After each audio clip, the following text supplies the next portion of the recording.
என் தமிழ் சமூகம் கொஞ்சம் கொஞ்சமாக உணரத் தொடங்கி இருக்கிறது. என் தமிழ் இளையோர் புரிய தொடங்கி இருக்கிறார்கள். என் மாணவர் சமூகம் புரிய தொடங்கி இருக்கிறது. இன்னைக்கு கல்வி கட்டணம் இன்னொன்னு பெருமையா நான் சொல்லுவேன். இந்த வீதியில உங்களுக்கு எல்லாம் பல விஷயங்கள் தெரியாது. இன்னைக்கு தெற்கு ஆசியாவிலேயே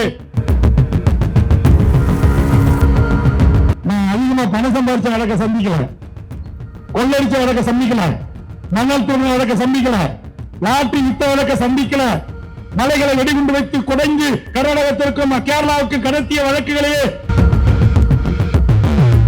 நீதிமன்ற படிக்கட்டுகளை ஏறி இறங்கவில்லை. மருத்துவம், கல்வி, குடிநீர், சாலை இதெல்லாம் புரட்சியாளர் அண்ணல் அம்பேத்கர் அவர்கள் அரசின் சாசன சட்டத்திலே மிக தெளிவாக எழுதி தந்து விட்டு சென்றிருக்கிறார். ஒண்ணு கூட ப்ராப்பரா நடக்காது. ஒரு டோல்கேட் போடுறான்னா 100 மரத்தை வெட்டுறான்னா 300 மரம் நடணும். ஹைகோர்ட், சுப்ரீம் கோர்ட் ஆர்டர் எங்க நட்டுருக்கிறான்? ரெக்கவரி வண்டி இருக்கணும் எங்க இருக்கு? கைவரை பாத்ரூம் இருக்கணும் எங்க இருக்கு? வெளிப்பாடு இருக்கணும், இல்லைன்னா குறைஞ்சபட்சம் ஆம்புலன்ஸ் இருக்கணும் எங்க இருக்கு? 24 மணி மருத்துவ சிகிச்சை அளிப்பதற்கு டாக்டர்ஸ் இருக்கணும் இருக்குதா? இலவச போன் இருக்கணும் இருக்குதா? இலவச பாதுகாக்கப்பட்ட குடிநீர் இருக்கணும் இருக்குதா? தேசிய நெடுஞ்சாலை பயன்படுத்த நேஷனல் பர்மிட் ஓட்டுநர்கள் ஓய்வு எடுப்பதற்கு ஓய்வு இல்லங்கள் இருக்குதா?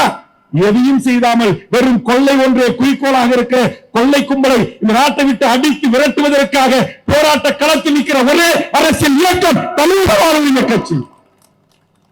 நான் மட்டுமா கார்ல போறேன், என் கட்சிக்காரர் மட்டுமா கார்ல போறான்? தமிழ்நாட்டில் இருக்கிற பல கோடிக்கணக்கான மக்களும் கார்ல போறீங்க, வாகனத்துல போறீங்க. ஆனா அதுக்கு பெட்ரோல்ல வரி போடும் போது தமிழ்நாடு ஸ்டேட் டாக்ஸ் ஒண்ணு போடுறான், சந்தைக்கு தான் போடுறான். அப்புறம் லைஃப் டாக்ஸ் ஒண்ணு வாங்குறான், எல்லாத்துக்கும் சேர்த்து வாங்கிக்கிறான். ஆனா போகும்போது 100 கூட 50 கூட 200 கூட புடிக்கிட்டே இருக்கிறான். ஒரு மக்களும் கேட்கல. யாராச்சும் என்னுடைய அப்பா உழைக்கிற விவசாயி பாட்டாளி உழைக்கும் பாட்டாளி வர்க்கத்தை சேர்ந்த யாராச்சும் ஒருத்தன் தட்டி கேட்டானா அந்த டோல்கேட்டுக்காரன் ரவுடி பையில கேடி பையில முள்ளு மழையில முடிச்சு வச்சு சப்போர்ட்டுக்கு வச்சிருக்கிறான். காணாதத்துக்கு 1-2 காசு வாங்குற நம்ம காவல்துறை பெட்ரோல் வண்டியும் அங்கதான் நிக்குது பாதுகாப்புக்கு. நம்ம ஒரு ஏட்டையா இருப்பாரு ரிட்டையர் ஆகிற வயசுல, அவர் எங்கேயாச்சும் ஒரு பப்ளிக் ஏன்பா அங்க டாய்லெட் இல்ல, ஏன்பா அங்க ஆம்புலன்ஸ் இல்ல, ஏன்பா அங்க இலவச டெலிபோன் பூத் இல்ல அப்படின்னு பத்திரிகை நண்பர்கள் யாராச்சும் கேட்டாங்கன்னா அவன் அடிப்பான்.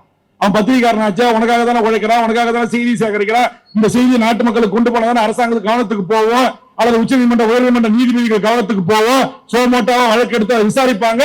அப்படி என்ற ஒரு பத்திரிகையாளர் செய்தி சேகரிக்க போனா அவனுக்கு இலவசம் கிடையாது. நீ இந்த பத்திரிகையாளர் பெரிய கொம்பா? ஆமா, பத்திரிகை என்றால் பெரிய கொம்புதான். இந்திய நாடாளுமன்றத்திலும் தமிழக சட்டமன்றத்திலும் எம்எல்ஏக்களுக்கு பிறகு மாடத்தில இருக்கையில் எங்களுக்கு நிகராக அமர்வதற்கு அனுமதிக்கப்படுகின்ற ஒரே துறை பத்திரிகை துறை. இந்தியாவின் 4வது துறை பத்திரிகை துறை. அவங்களுக்கு அனுமதி கிடையாது. அந்த டோல்கேட் அமைக்கிறது, லேண்ட் அக்யூஸ் பண்ணி கொடுக்கிறது கலெக்டர், நம்ம காவல்துறை, எஸ்பி, போலீஸ் எல்லாம் தான். நீங்க என்னைக்காச்சும் மப்டியில போய் நான் போலீஸ் சொல்ல நீ யாரா இருந்தா என்ன காசு கொடுறான்பா.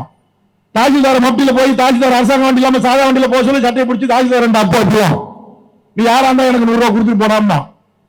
ஆக இதையெல்லாம் எதிர்த்து இந்த மண்ணிலே போராடுகிற இயக்கம் முல்லை பெரியாருக்காக, பாலாற்று சிக்கலுக்காக, காவேரி பிரச்சனைக்காக, தாமிரபரணி இங்கேயும் நியூஸ் பத்திரிகை நண்பர்கள் வந்திருப்பாங்க. இப்ப கூட இளைய தலைமுறை அடிச்சிருங்க, நியூஸ் வேல்முருகன் திருநெல்வேலி கண்ணை கொண்டான்னு அடிங்க. 15 பேர் போலீஸ் மண்டை உடைச்சாங்க. எதுக்காக? தாமிரபரணி ஆற்றின் தண்ணீரை உறிஞ்சி நம்ம எல்லாம் இன்னைக்கு பாட்டில், இப்ப நான் தண்ணி கட்டணும் பாட்டில் இருக்கு பாருங்க, பிஸ்லரியா வாங்கி வச்சிருக்காரு நம்ம பாய். நான் கேட்கிறேன், உட்கார்ந்து ஆயிரக்கணக்கான உறவுகள் நீங்க வேடிக்கை பாக்குறீங்க, நூற்றுக்கணக்கில் அமர்ந்திருக்கிற உறவுகளே ஒரு 25 வருஷத்துக்கு முன்னாடி வாட்டர் தண்ணிய பாட்டில் அடிச்சு வித்தாங்களா? நீங்க பெரியவங்களை சொல்லுங்க. தண்ணி விற்பனை பொருளா? உயிர் நீர் என்று சொல்லக்கூடிய குடிநீரை இன்னைக்கு விற்பனை ஆக்கிட்டான் கார்பரேட் நிறுவனம். கேட்க நாதி இல்ல. தமிழ்நாட்டில் குடிநீரை விற்பனை செய்து கொள்ளடிக்க கூடாது என்று ஒரே ஒரு அரசியல் கட்சி தொடர்ந்து போராடுகிறது. அப்படி தண்ணீரை உறிஞ்சி தாமிரபரணி ஆற்றினுடைய பெப்சி, கோக், மிராண்டா போன்ற பெரும் நிறுவனங்களை எதிர்த்து பல்லாயிரக்கணக்கான தொண்டர்களோடு போராடி காவல்துறையின் தடியடிக்கு மண்டையில் ரத்தம் வழிய வழிய போராடி தண்ணீர் விற்பனை பொருள் அல்ல, என் தாமிரபரணி ஆற்றை முழுவதுமாக நீங்கள் அறுத்து எரியாதீர்கள் என்று போராடிய ஒரே இயக்கம் தமிழக வாழ்வுரிமை கட்சி. தமிழ்நாட்டில் ஒரு கட்சி கவலைப்படலையா? நீ தண்ணியை பாட்டில் போட்டு வீ, பாக்கெட் போட்டு வீ, கேனை போட்டு வீன்னா தண்ணி விற்பனை பொருள் அல்ல, தண்ணீரை விற்பனை செய்யக்கூடாது. தண்ணீர் ஒவ்வொரு நாட்டு குடிமக்களுக்குமான அடிப்படை உரிமை. மருத்துவம், கல்வி, குடிநீர், சாலை இதெல்லாம் புரட்சியாளர் அண்ணல் அம்பேத்கர் அவர்கள் அரசின் சாசன சட்டத்திலே மிக தெளிவாக எழுதி தந்து விட்டு சென்றிருக்கிறார். இதெல்லாம் ஒரு இந்திய நாட்டின் குடிமக்களுக்கான அடிப்படை உரிமை. இந்த அடிப்படை உரிமையை இன்னைக்கு விற்பனை பண்டமாக மாற்றிருக்கிற கார்பரேட் பெரும் முதலாளிகளை எதிர்த்து தமிழ்நாட்டில் சமரசமற்று போராட்ட களத்தில் மாபெரும் அரசியல் இயக்கமாக வளர்ந்து வருகிறது என்று சொன்னால் அது தமிழக வாழ்வுரிமை கட்சி. அதனாலதான் இர்ஷாத் அலி பிஜேபிக்கு போல, இன்னொரு வேலூர் இப்ராஹிம் மாதிரி மாறல அவரு. நான் உண்மையான இஸ்லாம், நான் இன்னும் இஸ்லாம் கட்சியில் இருந்தேன். ஆனா இன்றைக்கு இஸ்லாம் சமூகத்தில் பிறக்காமல் சிஏ, என்ஆர்சி, என்பிஆர் என்கிற ஒன்றிய பாசிச பாரதிய ஜனதா அரசு இந்த நாட்டின் குடிமக்களாக இருக்கிற என உறவுகள், பைனி பாபாவின் புதல்வர்களை கொண்டிருக்கிற அந்த என் இஸ்லாமிய உறவுகள், என் மாமன் மச்சானாக, என் அண்ணன் தம்பியாக, என் உறவாக இருந்த அவன் ஏற்றுக்கொண்ட மார்க்கம் இஸ்லாம். அவனோட அரபு தேசத்தில் பிறக்கவில்லை. இந்த மக்களின் பூர்வீக குடி, அந்த பூர்வீக குடியை நீ பாகிஸ்தானுக்கு போ, நீ அரபு தேசத்துக்கு போ, நீ ஒட்டகம் மேய்க்க போ அப்படி என்று பேசுகிற RSS சங் பரிவார கும்பல்களை எதிர்த்து தமிழ்நாட்டில் 40 இடங்களிலே போராட்டங்களிலே கலந்து கொண்டு ஒரே ஒரு இஸ்லாம் சமூகத்தை சாராத, இஸ்லாமிய தழுவாத ஒரே ஒரு அரசியல் கட்சியின் தலைவர் மீதுதான் 40 வழக்குகள் தமிழ்நாட்டில் எடப்பாடி ஆட்சியில் போடப்பட்டது. அந்த 40 வழக்குகளை சந்தித்தவன் தான் வேல்முருகன் என்று நெஞ்சல் நிறுத்தி பதிவு செய்கிறேன். நான் அதிகமா பணம் சம்பாதிச்ச வழக்க சந்திக்கல, கொள்ளடிச்ச வழக்க சந்திக்கல, மணல் திருமண வழக்க சந்திக்கல, லாட்டி வித்த வழக்க சந்திக்கல, மலைகளை வெடிகுண்டு வைத்து குடைந்து கர்நாடகத்திற்கும் கேரளாவுக்கும் கடத்திய வழக்குகளையே அதிகமாக பர்னாஸ் சம்பாதித்து விட்டான் என்று குடும்பத்தோடு நீதிமன்ற படிக்கட்டுகளை ஏறி இறங்கவில்லை. இஸ்லாமியர்கள் என்பது என் உறவு, அவன் என் ரத்தவன், அவன் இந்த நாட்டின் பூர்வீக குடி, சுதந்திர இந்தியாவின் விடுதலைக்கு எண்ணற்ற தியாகங்களை செய்தவன், வேலூர் சிப்பாய் கழகத்தில் உயிர் தியாகம் செய்தவன், டெல்லி கோட்டையிலும் டெல்லி இந்தியா கேட்டுகளிலும் ஆயிரக்கணக்கான பேர்கள் சுதந்திர இந்தியாவிற்காக உயிர் தியாகம் செய்த என் ரத்தவன் என்பதற்காகவே சிஏ, என்ஆர்சி, என்பிஆரை எதிர்த்தேன். அதற்காக வழக்கை சந்தித்தேன். எதற்காக இதையெல்லாம் சொல்லுகிறேன் என்று சொன்னால், என் உரிமை உறவுகளே, ஒரு அரசியல் கட்சி, தமிழக வாழ்வுரிமை கட்சி ஏன் தமிழக வாழ்வுரிமை கட்சியில் சேர வேண்டும்?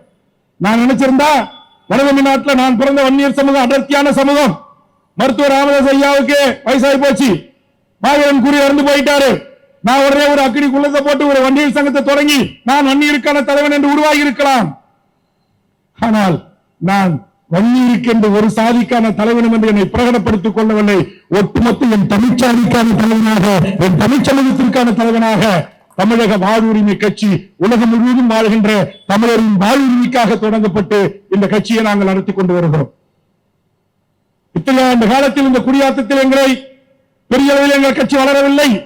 ஆனால் இன்றைக்கு இர்ஷாத் அலியுடைய வருகை, அவரோடு இருக்கிற சில உறவுகளின் வருகை, இன்றைக்கு எங்கு பார்த்தாலும் தமிழக வாழ்வுரிமை கட்சியின் கொடியும் என் முப்பாட்டன் சோழன் அவர்கள் தனது தெற்காசிய கடல் எல்லை முழுவதும் கப்பல் ஓட்டி கொடி பறந்த எங்கள் புலிக்கொடியை பட்டொலி வீசி இந்த மாநகரம் முழுவதும் இன்றைக்கு பிறக்கிறது என்று சொன்னார். என் தமிழ் சமூகம் கொஞ்சம் கொஞ்சமாக உணரத் தொடங்கி இருக்கிறது. என் தமிழ் இளையோர் புரிய தொடங்கி இருக்கிறார்கள். என் மாணவர் சமூகம் புரிய தொடங்கி இருக்கிறது. இன்றைக்கு கல்வி கட்டணம் இன்னொன்னு பெருமையா நான் சொல்லுவேன். இந்த வீதியில உங்களுக்கு எல்லாம் பல விஷயங்கள் தெரியாது. இன்னைக்கு தெற்காசியாவிலேயே தமிழ்நாட்டு மருத்துவ மாநகரமாக திகழ்கிறது. அப்படி மருத்துவ மாநகரமாக திகழ்கிற ஒரு பெயரை திமுகவும் சொந்தம் கொண்டாடுகிறது, அதிமுகவும் சொந்தம் கொண்டாடுகிறது. அதற்கு அடிகோல் நீட்டியவன் வேல்முருகன் என்பதை பெருமிதத்தோடு பதிவு செய்கிறேன். எப்படின்னு நீங்க கேட்கலாம். நான் 2001 2006 எம்எல்ஏ இருக்கும்போது, 2006 2011 எம்எல்ஏ இருக்கும்போது நாட்டுடைய முதலமைச்சராக இருந்த கலைஞர்கிட்ட சொல்றேன், அப்போது முதலமைச்சராக இருந்த ஜெயலலிதா சொல்றேன். ஆனா அப்ப நடக்கல. அதுக்கு பிறகு மருத்துவர் அன்புமணி சுகாதாரத்துறை அமைச்சரா இருக்கிறாரு. அப்ப நான் ஒரு ஆலோசனை சொல்லி சட்டமன்றத்தில் முதலமைச்சர் கலைஞருடைய கவனத்துக்கு கொண்டு போறேன். நான் தமிழ்நாடு முதலமைச்சர் தலைவர் கலைஞர் அவர்களே, உங்கள் காலத்தில் ஒவ்வொரு அரசு ஒருங்கிணைந்த வருவாய் மாவட்டத்திலும் ஒரு மருத்துவ கல்லூரிகளை தொடங்கி என் ஏழை எளிய மக்களுக்கு அனைத்து இலவச வசதிகளையும் இலவச மருத்துவங்களையும் செய்து தாருங்கள். ஒவ்வொரு மருத்துவக் கல்லூரியிலும் ஆண்டொன்றுக்கு நூற்றுக்கணக்கான என் தமிழ்நாட்டு மாணவர் செல்வங்கள் மருத்துவம் படிப்பதற்கான வசதியை ஏற்படுத்தி தாருங்கள் என்று தமிழ்நாடு முதலமைச்சராக இருந்த தலைவர் கலைஞர் அவர்களுக்கு ஆலோசனை சொல்லி அதை கொள்கை அளவில் தலைவர் கலைஞர் அவர்களை ஏற்க செய்து இன்றைக்கு தெற்காசியா நாட்டிலேயே ஒரு அரசு மாநிலத்தில் 36 அரசு மெடிக்கல் கல்லூரிகள் இருக்கிறது என்று சொன்னால் அதற்கு அடிவாளியவன் வேல்முருகன் என்பதை இங்கு பெருமிதத்தோடு பதிவு செய்கிறேன். ஆக இதையெல்லாம் தெரிந்த, இந்த வரலாற்று செய்திகள் எல்லாம் புரிந்த ஒரு கூட்டம் இன்றைக்கு வேல்முருகனுக்கு பின்னால் தமிழ்நாடு முழுவதும் அணியணியாய் அணிவகுத்து வருகிறார்கள். சரி, மெடிக்கல் காலேஜ் கொண்டு வந்துட்டீங்க எம்எல்ஏ, அப்புறம் என்ன செஞ்சீங்க நீங்க கேட்கலாம். அடுத்தது கலைஞர்கிட்ட சொன்னேன், பிஇ படிக்கணும்னா கிண்டியில் இருக்கிற அண்ணா யூனிவர்சிட்டிக்கு தான் வர வேண்டியதா இருக்குது. தமிழ்நாட்டில் ஏழை எளிய மக்கள் வேலூர், குடியாத்தம், வாணியம்பாடி, ஆம்பூர் போன்ற சோளிங்கர் போன்ற பகுதிகளிலிருந்து போனோம்னா கூட சென்னைக்கு போய் படிக்க வைக்கிறது பெரிய கஷ்டம். அதுல பெண் பிள்ளைகளை படிக்க வைக்கிறது இன்னும் பெரிய கஷ்டம். ஆதலால் மாவட்டத்திற்கு ஒரு அரசு பொறியியல் கல்லூரியை உருவாக்குங்கள் என்று கலைஞருக்கு கோரிக்கை வைத்து ஆலோசனை வைத்து அதே கலைஞர் அவர்களை என் பண்ருட்டிக்கு அழைத்து சென்று என் தொகுதியிலேயே அண்ணா பல்கலைக்கழகத்தின் உறுப்பு கல்லூரியான அண்ணா பல்கலைக்கழகம் பொறியியல் பல்கலைக்கழகத்தை உருவாக்கி இன்னைக்கு என்னுடைய குரலுக்கு இணங்க தமிழ்நாட்டின் சார்பாக 20 அரசு பொறியியல் கல்லூரிகளை மாவட்டத்துக்கு என்று புதிதாக அமைப்பதற்கு காரணமாக இருந்தவன்.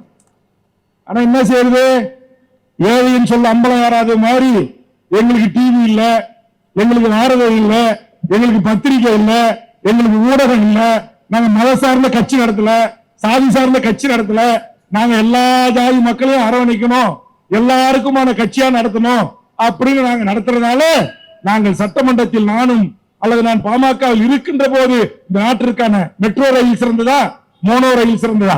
இன்னைக்கு சென்னையில் ஓடுற மெட்ரோ ரயில் தான் சிறந்தது. அதுதான் அதிக பயணிகளை ஏற்றி இறக்கும் என்று அம்மையார் ஜெயலலிதாவுக்கு ஆலோசனை சொன்னவன். என் தாய்மார்களின் தாலி அறுக்கிற லாட்டரி சட்டம், லாட்டரிகளை உழைக்கின்ற ஒவ்வொரு இந்திய நாட்டின் குடிமக்களும் அந்த லாட்டரியை தமிழ்நாட்டை சேர்ந்தவர்களும் சம்பாதித்து எடுத்துக்கு வந்த பணத்தை தன் மனைவிடமோ பிள்ளையிடமோ கொடுக்க முடியாமல் அவன் லாட்டரி வாங்கி சீரழித்து விடுகிறான், லாட்டரி சுரண்டி சீரழித்து விடுகிறான். ஆனால் தமிழ்நாட்டில் லாட்டரி தடை சட்டத்தை கொண்டு வர வேண்டும். அம்மையார் ஜெயலலிதா அவர்களே, நீங்களும் ஒரு பெண், பல பெண்களின் தாலி இருக்கிற இந்த லாட்டரியை ஒழிக்க வேண்டும் என்று என்னுடைய வாதத்தன்மையால் அம்மையார் ஜெயலலிதா வாதாடி தமிழ்நாட்டில் லாட்டரி தடை சட்டத்தை கொண்டு வந்தவன் வேல்முருகன் என்பது இந்த குடியாத்தத்தில் இருக்கிற எத்தனை தெரியும்.